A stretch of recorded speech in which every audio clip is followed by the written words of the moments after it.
Bonjour à tous, bienvenue sur Hippocast. Aujourd'hui, je reçois Armand qui est en deuxième année à la Sorbonne et qui est arrivé 145e. Salut Bonjour, Armand. bonjour à tous.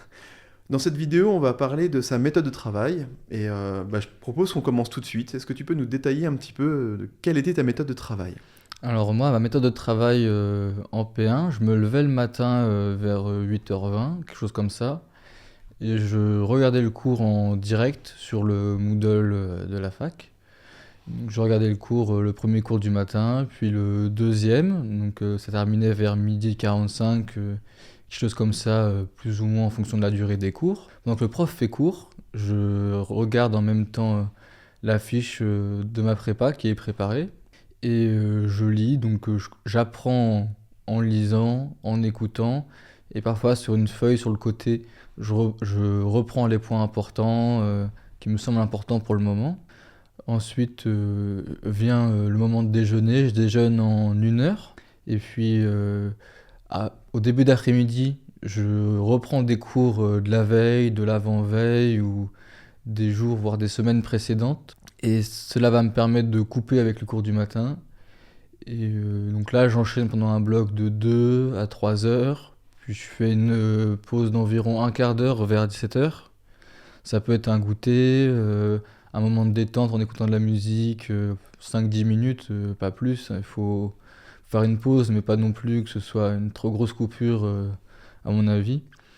Et ensuite, je reprends sur 2-3 heures, voire 4, sur les cours du matin. Donc là, c'est un J0 qui est assez costaud, puisque j'ai vu le matin, puis l'après-midi. Donc je revois ça jusqu'à 21h à peu près, le temps où je mange. Donc une demi-heure de 21h à 21h30. Et puis là, je me remets dans de l'apprentissage. Souvent, là, c'était des fiches encore de la veille, des jours, des semaines précédentes. Donc ça c'était important. Et ça c'était au début de l'année. J'apprends seulement sur les fiches.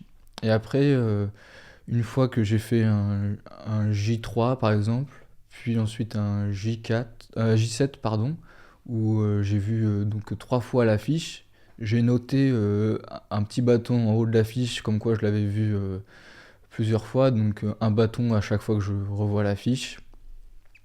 Et à partir de la quatrième fois, je vais commencer à reprendre la fiche, mais avant, je vais me faire par exemple une demi-heure de QCM, donc d'anal. Et, euh, et là, ça me permet de voir vraiment ce que j'ai appris de la fiche. Et je fais une bonne correction pour le coup, je fais une correction détaillée, là où j'ai bon, mais aussi là où j'ai pas bon, et de voir ce que j'ai appris, ce que j'ai moins bien appris. Et quand on sera vers les semaines de révision, les erreurs que je ferai à ce moment-là sur les QCM, c'est ces items-là qui vont fournir mon carnet d'erreurs que je vais tenir pendant ces semaines de révision.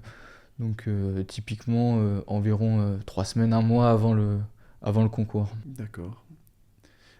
Ok. T'avais déjà dit que tu bossais après le repas là, t'étais déjà en mode warrior là. Oui, je bossais directement après le repas puisque il faut pas perdre de temps à mon avis. Le repas ça doit durer 1 heure, 1 heure et demie, grand maximum. Moi je m'étais dit 1 heure. C'était le parfait compromis entre manger, se reposer. Même si c'est très dur, faut tout de suite se remettre à travailler puisque on sera content de l'avoir fait, de se remettre tout de suite dans le bain. Et, euh, et c'est important de continuer l'apprentissage, d'être régulier et de pas avoir sur 2 semaines différentes des sauts de rythme en fait. Il faut garder un même rythme, une même routine. Et faut que cette routine, faut rester dedans puisque c'est celle-là qui va nous tenir à vif jusqu'au concours. Est-ce que dans la semaine, t'avais des moments où tu faisais une pause, par exemple du sport? Alors j'essayais au maximum de faire du sport 1 à 2 fois par semaine le soir.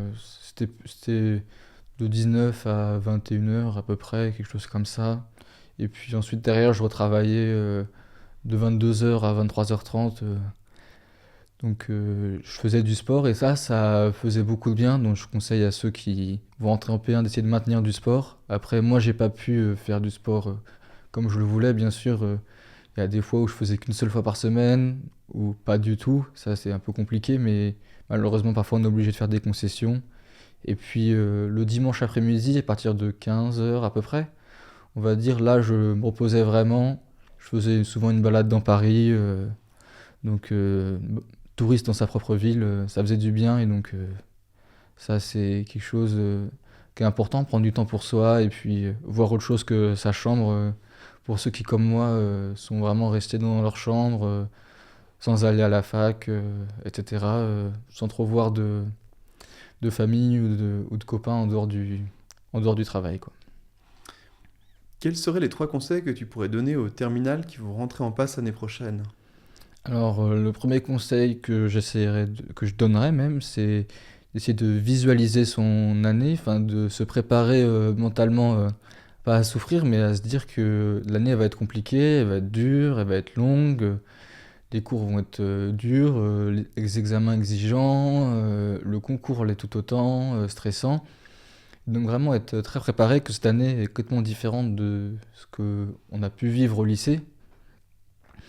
Ensuite, je dirais être très discipliné avec soi-même. Ça revient avec le premier conseil, c'est que en fait, en P1, il faut vraiment maintenir un rythme de travail extrêmement régulier. Et ça, c'est la base de la réussite, en fait. C'est ce qui m'a permis vraiment de réussir, c'est de maintenir une quantité de travail, une qualité de travail aussi très très bonne tout le long des semestres, en fait. Et dernier conseil, serait de ne pas négliger son hygiène de vie, sa santé, etc. Surtout le sommeil, je pense qu'il ne faut pas descendre sous les 7 heures de sommeil, 8 heures. Même si vous êtes des petits dormeurs, c'est vraiment primordial, puisque la journée, il faut être très concentré, toujours alerte. Il faut aussi s'accorder des pauses, faire du sport pour ceux qui en font, ou alors des gens qui font de la musique, etc. Continuer à en faire de temps en temps, moins qu'avant, mais quand même en faire parce que c'est un moment pour s'évader. Et puis je dirais aussi avoir une structure familiale, même si c'est pas donné à tout le monde, forte autour de soi, et des amis qui ont qui sont un réel soutien. Et je pense que ça c'est très important parce que si vous avez un coup de mou, bah, vous pouvez vous reposer sur eux. Eh bien, Armand, un grand merci. Merci à vous. Je crois que tu es en train de préparer un projet humanitaire. Est-ce que tu pourrais nous en dire plus? Alors oui, une fois que vous arrivez en deuxième année à Sorbonne Université, il y a une association de la faculté qui s'appelle Solsu, qui propose à des étudiants de deuxième et de troisième année de faire un projet humanitaire. Moi, je me suis construit une équipe avec des amis que je me suis fait au début d'année.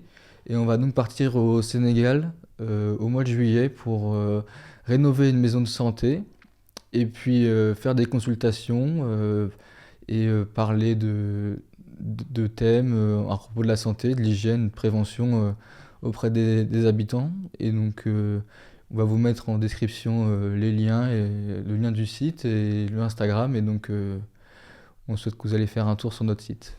On compte sur vous. Merci.